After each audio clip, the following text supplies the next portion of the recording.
All right, I've had a lot of questions about this bed lift system.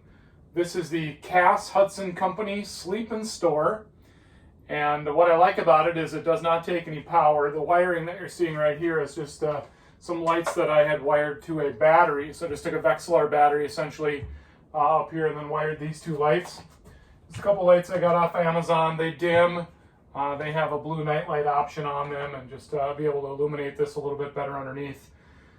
When you're traveling, there's a couple of pins that you put into the rack system that will hold this, and then you'll also see that there's a proper position to put the feet at the front to hold the bed when it's in the upright position.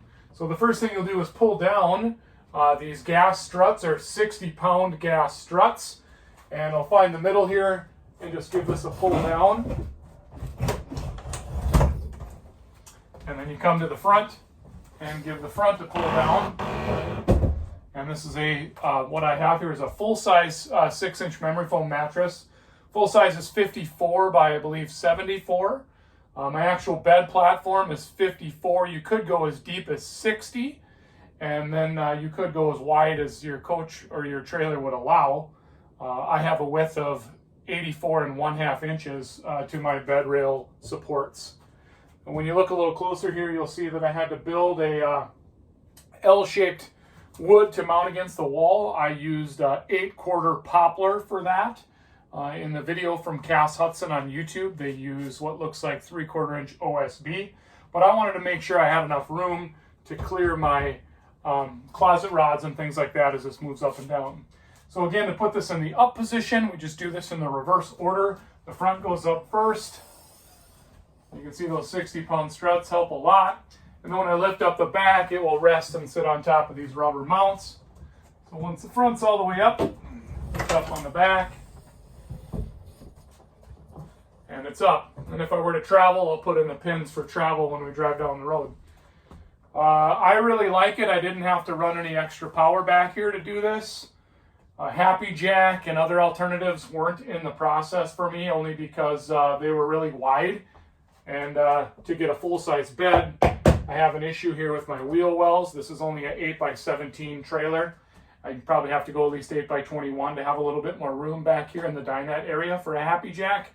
Also, the Happy Jacks and the Euro lofts, I looked a lot into them, and of course they're around $2,500 and up. This system from Hudson is $700, and you do have to make your own bed frame, which I have $150 invested into the bed frame. My bed frame platform is 2x4s. I have 6 of them, and they are running full length, 84 1/2 inches, with blocks between them, kind of like a little bit of a torsion box. And then I just put some 6mm plywood bunkie boards running the other direction.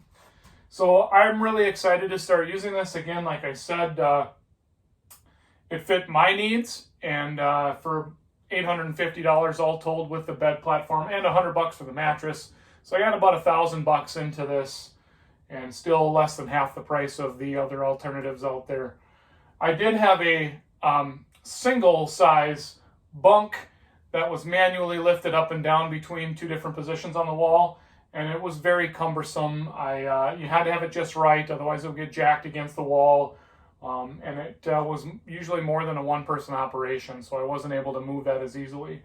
This is, I have 79 3/4 inch to the bottom of this, which gives me about an inch for my full-size Ranger to come in here. I did have to off-center the lights. Some lights are run this way. I ran these apart because I have a beacon light on the top of my Ranger, and I wanted to make sure I clear this. One of the other questions I had was distance of travel. And the 2 differences between the bed positions is about 28 inches. I could have went higher, but in my case, I hit an outlet that I had here, and I have spray foam insulated walls, so there was no easy way to move this outlet. And again, the higher you go, obviously you give yourself a little more distance, but then you start to limit what you have above here for mattress thickness. And I didn't want to have to take my pillows out and everything every time we wanted to move the bed up. So what I like about this is I can leave my bed made, I can keep my pillows up there and be able to move this up, and as well as have spots to store my dinette cushions. We'll also be able to slide up there for travel.